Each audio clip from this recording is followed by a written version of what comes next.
好，拜登这一回去到了以色列哦，当然大家很关注说他到底会对于这一次就是加萨这边的医院被轰炸，他会有怎么样的一个表态？因为他在出发之前，其实他很明确的说他会用非常严厉的口吻来这个对以色列质问。那我们来看一下他到的时候是什么样子呢？他到了之后呢，马上是给予纳坦雅胡一个亲切拥抱，但是我们就来看看这样对比的一个场面。好，画面上我们可以看到，他跟这个纳坦雅胡一见面的时候，两个人哦，就是拥抱在一起，因为两个人认识40多年了嘛，所以当然就是展现出来说啊，我挺以色列。可是另外一边，画面上面右边我们看到的是加萨医院哦，在拜登要到访的前一晚，就是其实也算是同一时间啦，就是发生了这样的一个就是被飞弹炸毁的一个情况，造成了500人死亡，而且里面哦尸体残骸到处都是哦，人活着却救不了。那很多人们大喊救救我们，救救我们，但是因为人太多了，所以眼睁睁只能看着他们在那边活活等死嘛，所以让大家觉得蛮鼻酸的哦。那我们看拜登他在出发前他是讲说一定要严厉的质问，可是抵达之后啊，他的讲法好像变了。他讲说这个哈马斯突袭哦，就像是15个911的恐攻，类似恐怖团体所为。这一个他指的是说这个加萨医院的事情哦。他说，不是以色列做的哦，情报显示似乎是恐怖组织这个偏离弹道的火箭弹造成的。但是火箭弹有这么大的威力，可以让一整栋医院，而且是北加萨这边最大的一个医院，直接这样被炸毁嘛？这是让大家所质疑的一个点哦。那他现在还支持以色列说法来谴责哈马斯，他认为是哈马斯或者是其他恐怖组织所做的，他就直接这样子来定调了哟。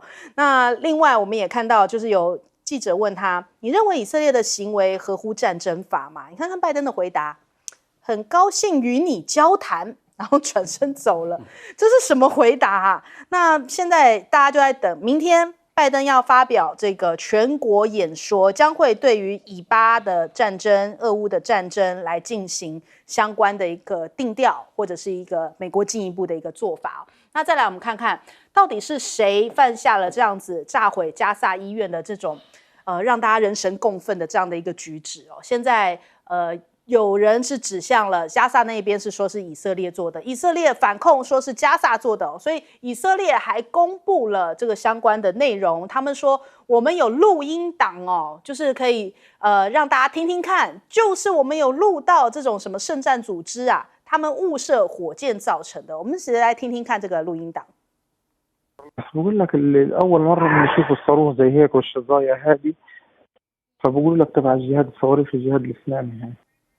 好，所以白宫也是讲说，对啊，这就是哈马斯盟友所为哦。可是当这个录音档公布的时候，你看看外媒是很尖锐的提出质疑说，为什么我们要相信你？你这个你指的是以色列，他们就质疑说，这个录音档好像没有什么可信的这只是说你告诉我们是哈马斯成员 A 跟哈马斯成员 B 哦，所以记者就当面质疑以军在这方面记录上面是有缺陷的，当场包含了 BBC、CNN 跟卫报的一些记者他们说我们没有办法独立核实以方提供的音讯跟视讯的证据，那甚至还被后来抓包，就说纽约时报的记者更细心哦，他就说这个影片时间点的戳记感觉上面好像是在医院爆炸发生至少40分钟之后录制的哟，录制出来的，不是在这个爆炸就是发生的同时，好像是事后才录制的，所以被抓包之后，后来就是删除了，因为时间错误之后，所以这个发布的影片，就我们刚刚看到这个就删除了。那到底是怎么回事呢？这是不是代表是以色列做的吗？所以现在还有待各界的一个查证哦。那哈马斯讲说，其实有非常多的证据可以证明是以色列做的，因为以色列在这一场爆炸发生之前，就不断的在 Telegram 上面就是有声明，就说请所有的医院或者是救护车或者是一些相关的救护措施的那些里头的人们也都请你撤离哦，所以没办法撤嘛，医院怎么撤呢？那所以他的意思就代表说他也要攻击这些地方，这是哈马斯的佐证哦。那再来我们看一下加沙医院遇袭之前，以色列就有警告过这个炮弹，这是半岛也这样子来报道，要求人员撤离哦。所以是不是就是以色列做的呢？那现在已经引起了中东的大炸锅，你可以看到各式各样的抗议团体已经出现在中东的各个国家，他们现在已经开始又再喊起了一个口号，叫做美国去死哦。他说这样子的口号呢，其实过去是出现在他们反美情绪高涨的时候哦，阿拉伯之前有盛行过这样的一个反美口号，现在再度卷土重来。所以你看到纽时在讲说，美国因为对于以色列的坚定支持正在激怒中东地区。更不妙的是，我们看到一些迹象显示出来，是不是中东大战已经要来了？因为伊朗的外交部长昨天在 X 上面，他就已经用英文写着 "Time is over"， 时间到了，是不是代表伊朗要出手了呢？伊朗已经在昨天晚间首先宣布说，希望所有阿拉伯国家停止对于以色列的能源供应、石油供应所以这可能第一步从制裁开始，但是同时之间他们的武装也在进行当中。你看看真主党已经传出来5000人敢死队，严拟要进攻以色列，发动大规模的攻击。哈马斯的驻黎巴嫩的高层也接受了 Politico 的专访，就讲说，的确他们跟真主党已经在协调对抗以色列的下一步。好，那以色列这边他们的媒体也透露，官方媒体有讲到说，以军现在目前已经完成了所有后续的调度现在就是随时要准备攻击加萨。那彭博也说了，他们说有消息显示，卡达这一边有接到美方的证实就是说美国的航母跟军队的部署。他说，一旦外交的斡旋失败的话，美国就会从武力来介入这一场战争。首先，我们来问一下杨老师。我记得布林肯曾经说，这一次如果以色列的人口来看的话，是911的10倍。他的老板拜登来的时候，把它就加了一半，911的15倍。但这什么意思？他只是要告诉美国人，我们2001年遭受到911，当场死将近4000人。我们进攻阿富汗，造成平民死亡10万人。20年之后，他退出来，中间还非法的攻打伊拉克，造成平民死亡超过10万人。那所以可以循这样子的一个模式吗？因为媒体上不断的告诉你，加沙这边的平民被炸死，不管医院谁炸的，在医院被炸之前，已经超过3000位平民被炸死，中间有40%是15岁以下的这个幼童。然后呢，有1000具以上的一个尸体在这些废墟里面还再挖不出来。所以这个问题你遭受恐攻，你说你要自卫，那你攻击或这个寻求自卫，但你不能变成报复啊，你不能变成报仇啊。这个在一般的刑法里面都有这样的规定嘛，国际法也是如此。那我们更有这个过程当中的战争法，你不可以针对平民，然后你不可以使用某一些武器，你不可以去打医院，你不可以去打学校。你说医院里面好多这个战士或者是武器跑进去，那你就让他在那边，他也没有多大，他最主要还是医院。可是最重要的是，今天在加沙为什么打一个炸弹打进去会这么多平民死亡？那就是因为你从2005年开始不断的把它封锁，它离不开嘛。210万人在里面有140万是难民，对不对？所以你怎么打就会第一个时间造成平民的死亡。这种行为已经是超过自卫行为，这种行为已经是报复报仇，这种行为已经违反，不只是违反人权，它已经危害人类。这种叫做危害人类罪，在你长期的这种所谓的种族隔离之下，把加沙这样子给关起来，人类最大的露天的监狱，这是所有这个人权团体这么说的。所以当你这么做的时候，你等于就是在那边大家都火把子那边打下去嘛。因此拜登不可以这么做，因为对美国而言呢，以色列是他的核心利益。核心利益，因为一方面是他觉得这个是从延续2战之后犹太人复国，然后呢，他协助他们几次战争。第二个呢，这是在种族上、宗教上，但最重要的那是美国的国内。我讲拜登也没有选择嘛，然后拜登跟大家讲，我们国防部告诉我是以色列干的那个医院，他怎么可能这样讲？他这样讲回不去了，对不对？所以他如果不讲，他也回不去了，他一定要这么讲我不知道他是不是真有证据这么讲，但是就逻辑上，他一定要这么讲，他一定要表现出来他对以色列的这种接近。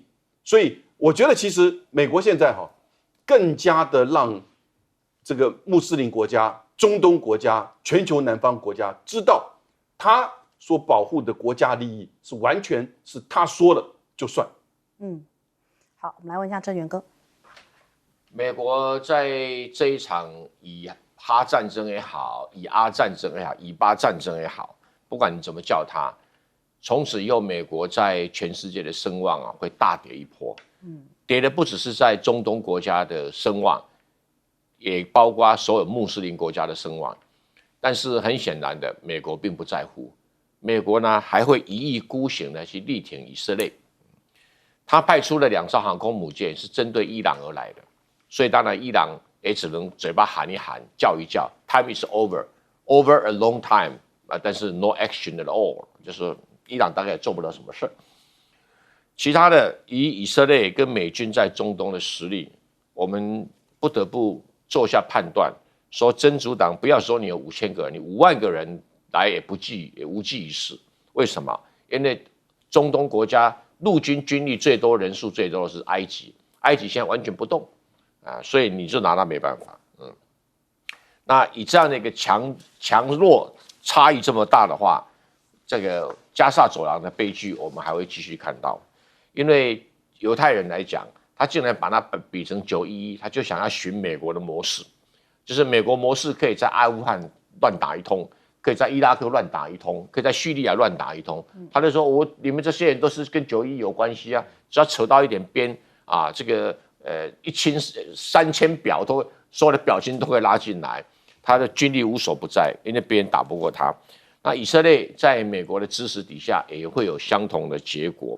你现在所有的犹太人，只要有人提到对于比较同情巴勒斯坦的，在美国通通会被排斥掉。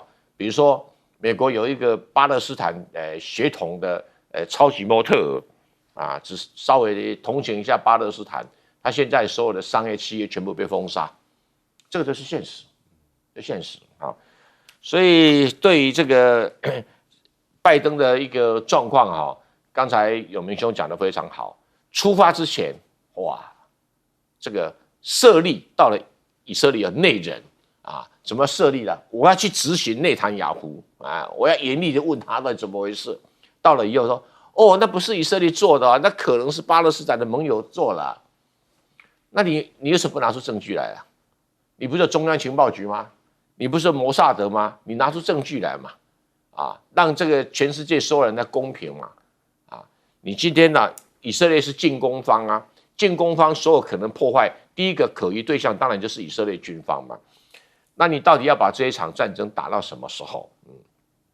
你要报复说要非铲除哈马斯，也没有人说你不能铲除哈马斯但是你铲除哈马斯带来的加沙人民的伤亡，你就要负起责任这个就是你的战争罪好，来问将军。那个以色列炸到了这个加沙医院了，加沙走廊的加沙医院了，我认为它的可能性应该是蛮高的。为什么？因为火箭弹的弹头只有6公斤而已，6公斤的炸弹能够造成500人的死亡，这个可能性是微乎其微，几乎不可能。你6公斤的炸弹爆炸，能够有几十个人死亡就不得了了。这个一定是重磅，500公斤到1000公斤的炸弹才能够一次炸死500个人。我们可以看得按照比例原则，6公斤，就跟我们好像拿个子弹一样，你子弹能够打穿2个人、3个人差不多了，1个人、2个人就差不多。你不可能一个子弹可以打穿10个人，不可能的。全世界还没看到一个子弹能够打穿10个人的这种威力，目前还没有看到。那现在按照这样来看的话，那重磅的炸弹，谁有重磅炸弹？在巴勒斯坦在加萨的哈马斯组织没有那么大的重磅的炸弹，你哪边来的？那就是以色列过来的，可能性非常的高。我认为要这个，另外一个我认为是要同一个标准。在去年的时候，在乌克兰战争，在我们叫布查屠杀事件大家就来调查，把俄罗斯犯的战争罪。那你现在这些以色列的对这个加萨走廊医院也炸，学校也炸，难民营也炸，大学也炸，通通都炸。那这个怎么不调查呢？难民营住的全部是难民学校里面都是学生医院里面都是伤患病患你这个没有差异的轰炸，你要不要来调查？那现在在加萨走廊的巴勒斯坦人死亡将近4000人，那换句话说，这个以色列的报复比已经到达2.5倍了。我认为他现在应该调整步伐，先停止战斗，停止去对加萨走廊的地毯式的轰炸跟攻击。我认为要先暂停，先对那199位的人质先解救人质再说，不要先做报复。你做报复，人质也死了怎么办？人质也在里面啊。我认为先解救人质是当务之急。他们的战略的这个布局，还有他的战略的节奏错了，要先救人质再做报复，不是先做报复，先做报复之后人质也没了，那就是把人质就整个是忽略人质。那以色列不是要重视人权吗？而且这199位的人质不光是以色列人，还包括其他的外国的侨民在这里面。那以色列要不要想办法去解救这？以色列现在毫不考虑199个人的生命，这个换句话说，他本末倒置，战略错误。所以他认为他应该把它轻重认出来，先不要做报复，先不要做。现在是以巴冲突啊，如果没有好好的管控的话，将来变成以阿冲突的可能性就高了。因为阿拉伯世界有20个国家，穆斯林国家48个，全世界穆斯林国家有48个，他们到时候会纠结团结在一起，那会造成世界上的动荡，这个变成牵一发而动全身。所以我认为以色列这个军事行动啊，要非常的谨慎小心，不能失控了，失控的话会造成一个战争的危机扩大。好，我们先休息一下，广告之后马上回来。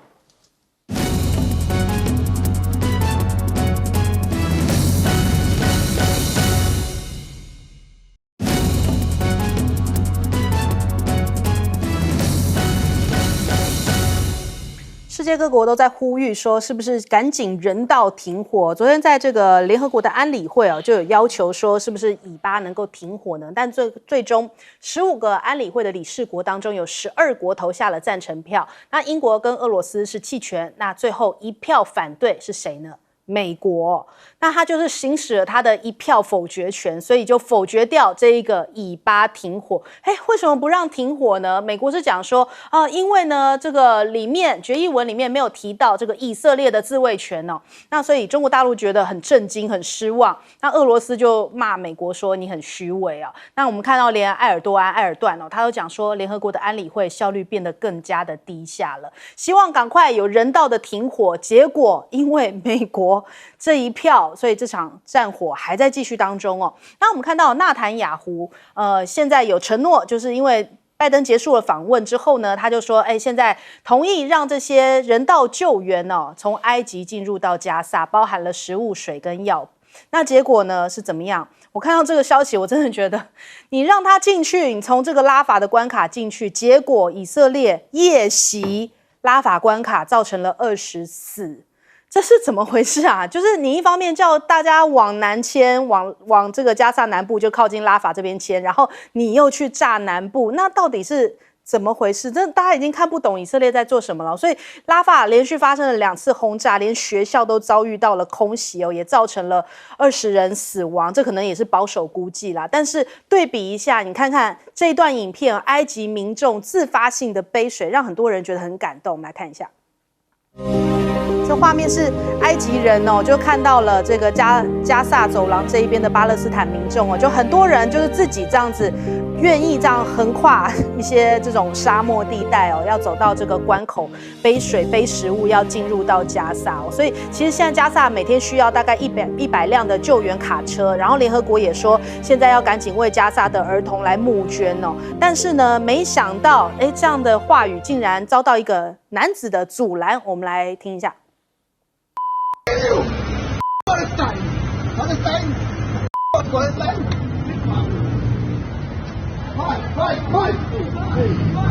有香。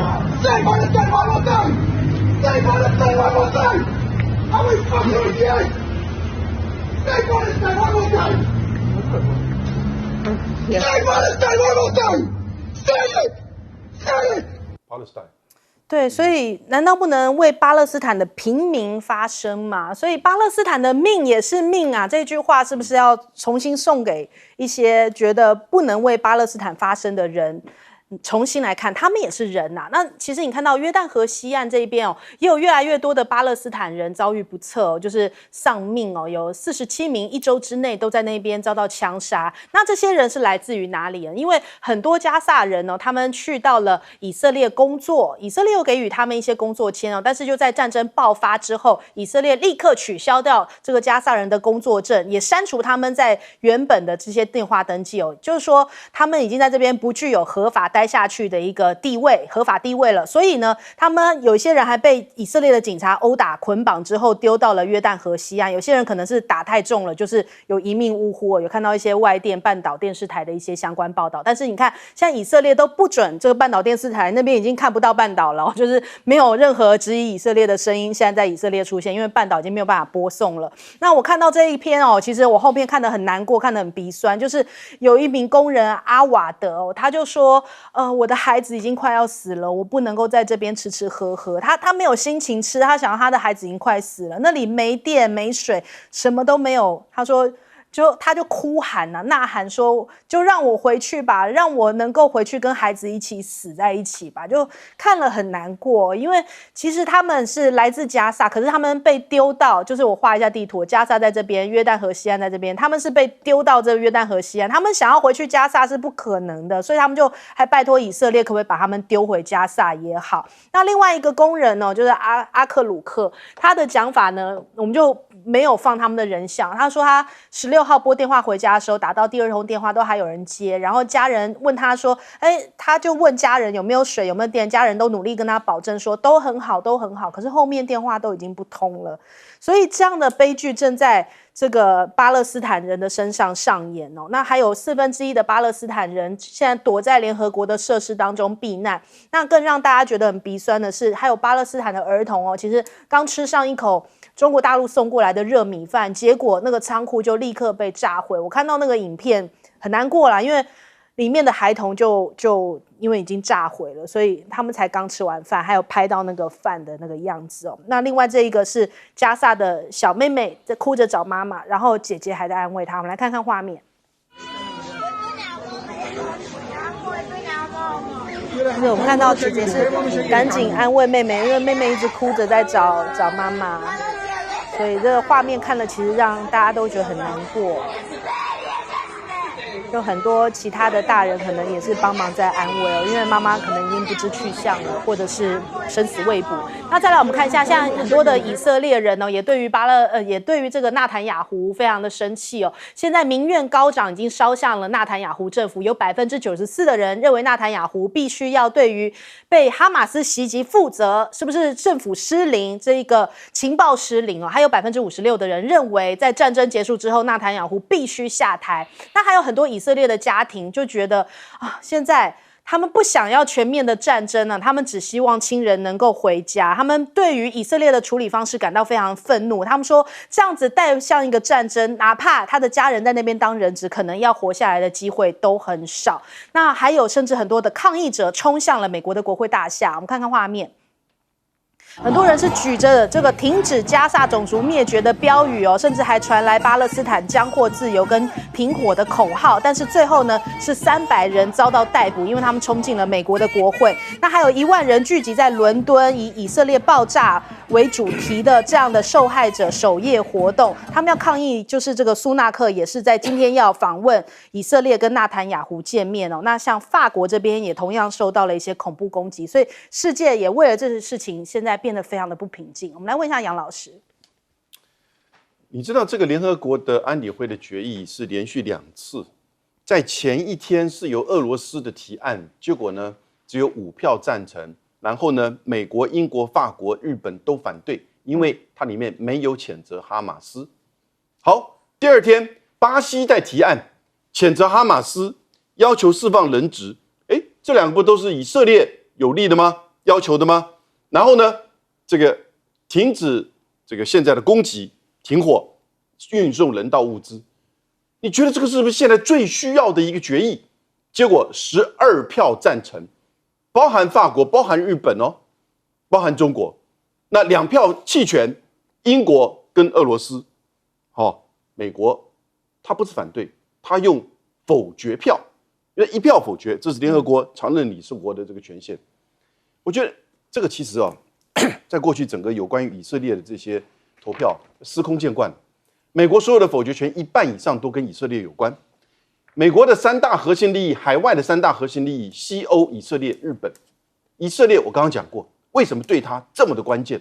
还有很特殊的他国内政治以及这个经济的因素，当然还有选举的因素。好，所以他不可能不对这个事情表态，说这是15次的911。可是呢，这个给予现在今天是2023年呢，今天不是冷战时期耶。今天也不是冷战刚结束之后，美国权力达到最高点的时候，今天是2023年，美国人有没有想清楚，你自己要一个怎么样的规则的国际秩序？你的规则是什么？你的规则是把人家聚集在一起几十年，然后呢，这个现在不给水、不给电、不给这个能源，拜登也没有在指责以色列不可以做这个事情，也没有谴责这个以色列。这次他去以色列也没有要求说你要通电，你要给水。好，现在通电也没了，因为电网都断掉了嘛，对不对？你继续的轰炸，他也没要求他不要轰炸。所以这些东西美国已经失去了它的公信力，真的虚伪到家。郑源哥，美国人该怎么做？美国人一向霸权惯了，他怎么会在乎这些他心目中的小事情？这场战争虽然有以色列人不愿意说这是一个全面战争，事实上它已经变成全面战争。这全面战争呢，还延伸到世界各地去，也就是说，犹太人跟巴勒斯坦人成为世仇，接着继续担任世仇。然后挺以色列的人，当然在各国里面都是有权有势；挺巴勒斯坦人呢，也不可否认，在各国都属于无权无势的。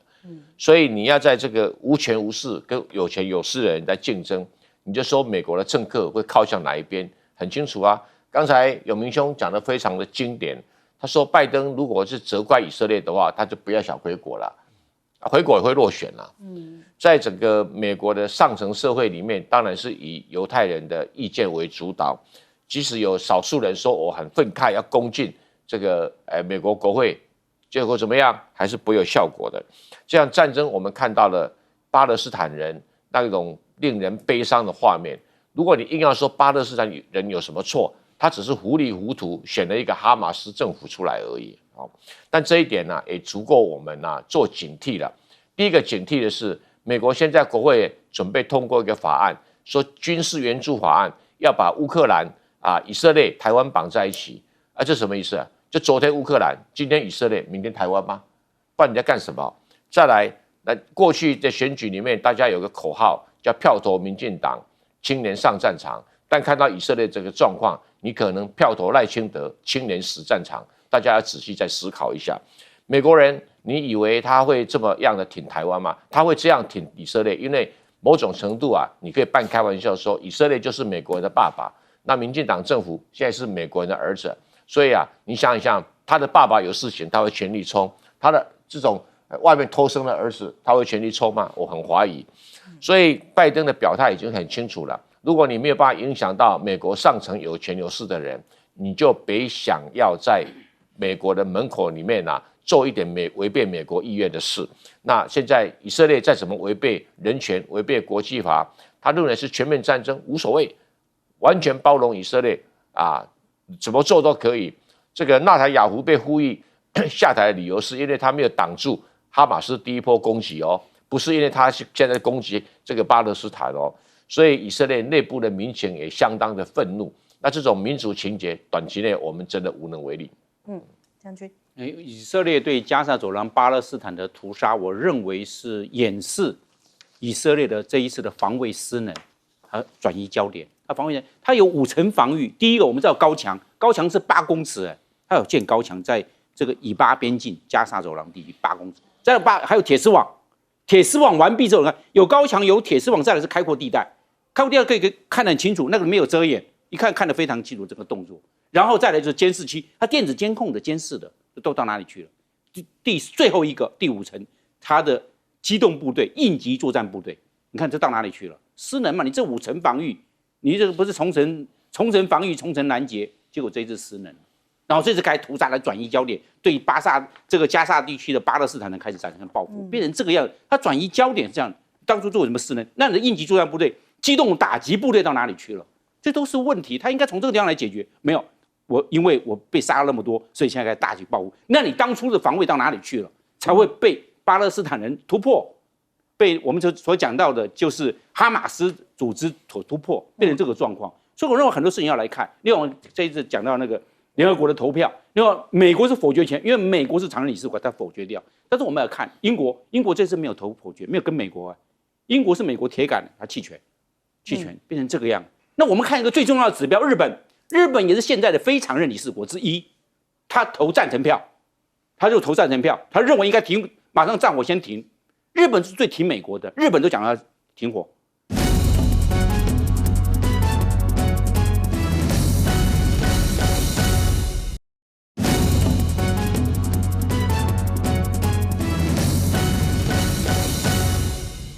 欢迎收看《新闻大白话》，我是主持人翟轩，马上来欢迎一下这个阶段加入我们讨论来宾，北京清华大学法学博士蔡正元。主持人好，大家好。前国安会副秘书长杨永明。翟军好，大家好。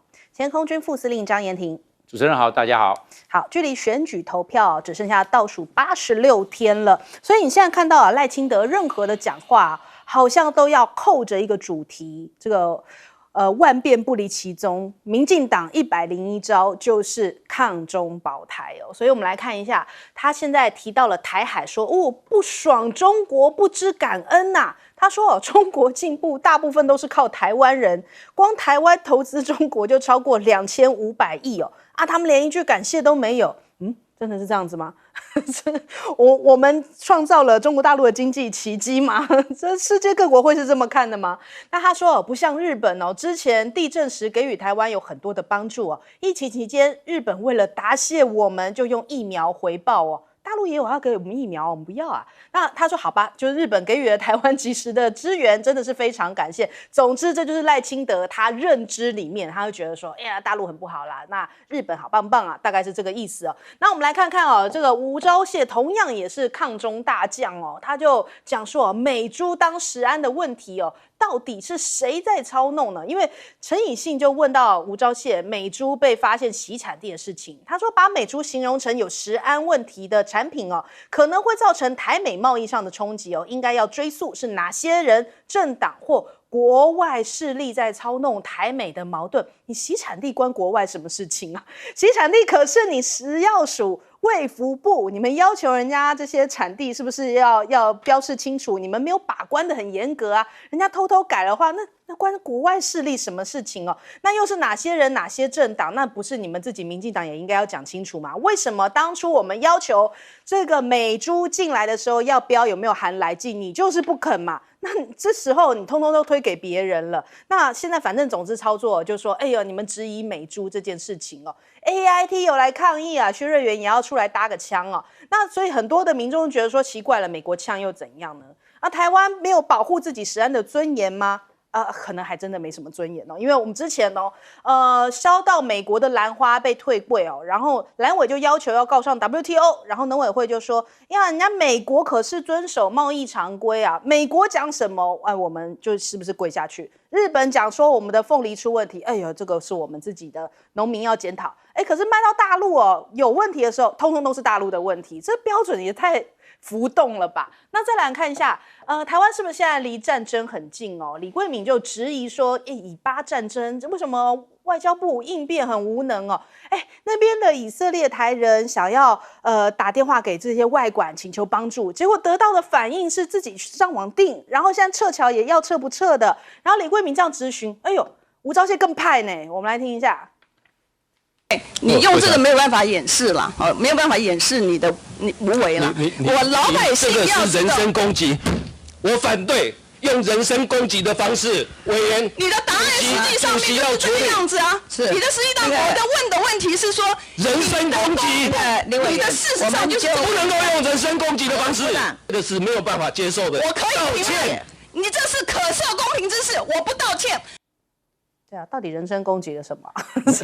我不知道，反正答不上来，先反骂，这个是苏贞昌教给大家的一个绝招哦。那我们再来看一下大陆毛起来造船哦，这个 CSIS 说有一个新的报告说有发现到，现在中方哦加紧打造这个滚装船，有可能显示说他们攻台的双重策略。那滚装船可以这个运载汽车、卡车、巴士或拖吊车到近岸处哦。那俄罗斯有一些动作，在太平洋这边要提升战力了嘛？他们叫做北风之神 A 潜舰来了，他们在太平洋舰队里面哦传出一个重大的消息哦，就最新完成的955A 型北风之神哦，这个接下来他们可能在这边有一个战略核潜舰，那完成之后呢，会交由北方舰队再转交给这个太平洋舰队，能以30节速度在水下几乎能够寂静无声的巡航。那搭载了16枚的这个圆锥这怎么念啊？的洲际潜舰弹道飞弹哦，那每枚可以搭载6到10个核弹头。那另外我们来看一下这个现在习普会的前提哦，大陆的公使讲说，希望呢，对不起，是习拜会哦，希望能够这个美方要遵守4个核心利益哦，那台湾就是列为最重要的首位哦，希望能够得到美国的尊重，在台湾议题上，中国大陆绝对不会让步哦。那目前习普见面在“一带一路”的峰会上面，习近平也亲切的称呼这个普京是老朋友。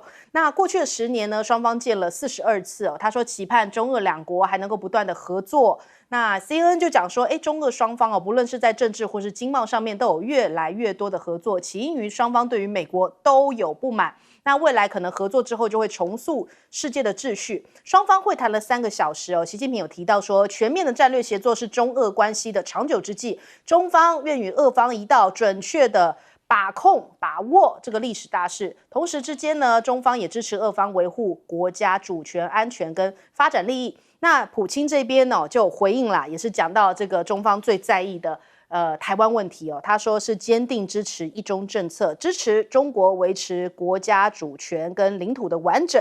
那所以呢，这个会后啊，普京也讲到说，我们面对面讨论一些非常机密的问题哦。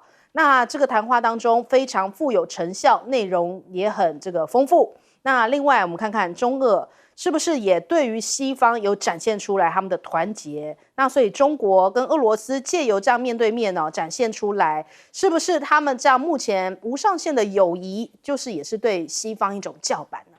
那我们来先问一下郑源哥，赖清德不晓得他的脑筋装什么哈？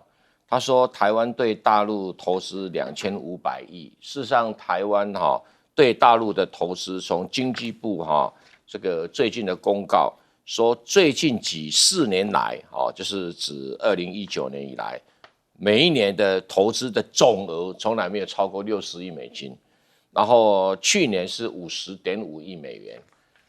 对中国大陆这样的体量，台湾说投资个54亿美元，就好像大恩大德。那你54亿美元，你赚了多少钱回来？你每一年刚顺差就赚了1500亿以上。所以我不晓得赖清德在讲什么。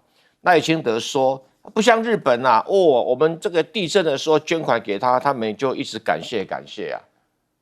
那日本这么感谢，那日本可以对我们更好一点，不是吗？我们以前呢出口猪肉到那边，日本的挑剔；出口凤梨，他也挑剔；出口释迦，为什么不用卖到大陆去吧？通通卖到日本去吧？日本买不买？不买。所以赖清德不晓得在讲什么，他觉得口头上变得感谢很好，然后拿一个不相当的东西在比较。这种人当国家领导人呢，那是台湾的走衰运了至于这个吴钊燮的答询不管说是陈李信问他习产地的问题不管是李桂明问他以巴冲突的问题，我们搞不老半天，说你这个外交部无能是对你人身攻击，说你没学问是对你人身攻击。哇，你人生有这么好攻击的怎么玻璃心这么严重啊？那根本就在耍泼嘛！一个堂堂的外交部长在立法院耍泼，实在很可笑的一件事情。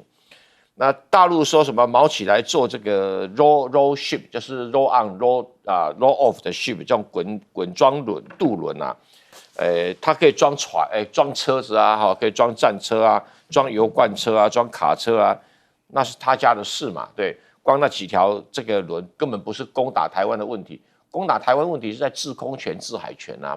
只要制空权、制海权被他拿走了，台湾只是挨打的份的，你关他船几艘已经不是那么重要了哈。所以还是制空权、制海权比较重要。像加沙走廊不是因为制空权在以色列手上吗？像俄乌战争不是制空权在俄罗斯手上吗？那就压着你打啦，所以讲这个没什么意义。那俄罗斯要在太平洋这个舰队方面呢，部署了北风之神，目标是谁？当然是对美国嘛，当然对美国。真的包括恐吓这个美国的卫星国家南韩跟日本这当然是俄罗斯的战略嘛。俄罗斯现在最弱的就是黑海舰队，最强的就是北方舰队。他把北方舰队拉到太平洋来，那这个项庄舞剑大家舞谁就很清楚了习拜会之前，大陆上也不用整天在扯这个什么核心利益，跟美国斗嘴。没有什么意义，美国人只相信实力。你大陆如果实力不如人家的话，你说破嘴也没有用啊。那你如果实力够的话，美国人也知道彼此摸一摸走开啊。什么叫实力？就是你有多少的武力，你有多少的经济实力，你打仗有能够付多少钱。那这3项实力准备够的话，美国人彼此摸一摸就会走开。那如果实力不够的话，你光嘴巴讲东讲西，实在是也没什么太大意义了。好，来请教杨老师。其实我们大概都知道这次的以巴冲突到现在为止，大家已经是觉得非常的痛心。然后呢，某种程度会有一种比较的感觉，也就是战争可以突然的来这么快，而又这么的可怕。那接下来的以巴冲突还会再加的恶化，你当然会影响到我们这一次的选举嘛。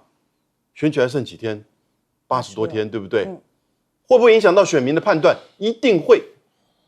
对不对？所以呢，我觉得民进党跟赖清德现在就开始在抗中保台了，要再做，就是说让这个选情的影响控制住，所以他要完全的靠近美国。所以 AIT 的主席为什么今年来了第几次？第3次了，对不对？你干脆在那边设个办公室好了嘛。但是你为什么要来这么多次呢？媒体质疑他，难道你要再一次的做面试吗？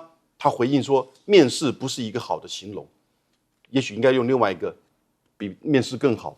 可是呢，抗中保台，当人民在质疑这些莱克多巴胺的猪肉被洗产地我们台湾自己厂商这边做的然后造成大家的辨识的不明，那去质疑政府，那当然就质疑政府为什么你没有管理这个妥当？对啊，没有在质疑你美国卖来你就卖来，但是你要标示，我们知道你里面含莱克多巴胺。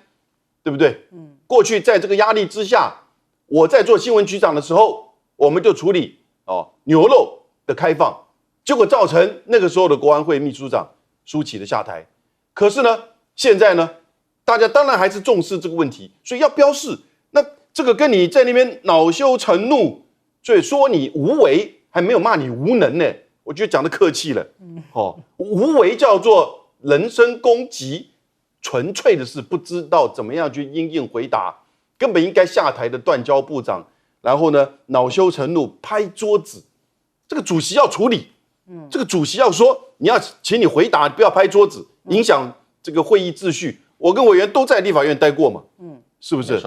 所以这个时候呢，你就要 CSIS 弄一个东西，然后显现出两岸紧张啊，兵凶战危啊，所以呢你要去选择一个靠近美国的，那同时。这个时候，普京跟习近平的会议，你不要忘记，他是在一个什么背景？“一带一路”的第3届国际合作高峰论坛。各位，你想想看几乎是同一个时间。